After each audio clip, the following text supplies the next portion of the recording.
What are the risks of cataract surgery? And it's very important that the patient understands these risks.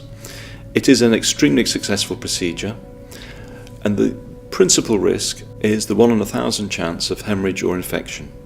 And that's the risk of losing vision in the eye that's being operated upon. The vast majority of patients are doing really well following this procedure within 2 to 3 days, and I would estimate this at roughly 95%. There are smaller complications that sometimes people have discomfort or grittiness following surgery, and this tends to fade with the passage of time. Also, some patients may notice a shadow in their peripheral vision, and again, this is probably due to the edge effect from the lens implant, which is inserted during the procedure, and that fades within several weeks, rarely longer than several months.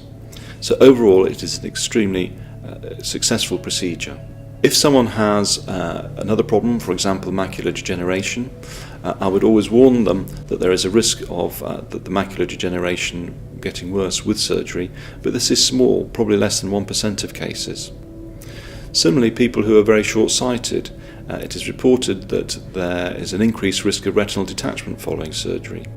However, the vast majority of patients who are undergoing cataract surgery have already had something called a posterior vitreous detachment, which is the precursor of retinal detachment, and it hasn't produced a retinal detachment. Therefore, I think this is unlikely in the vast majority of people post-operatively, but something that they need to be aware of. So overall, it's an extremely successful procedure with an extremely good chance of improving people's vision and improving their lifestyle.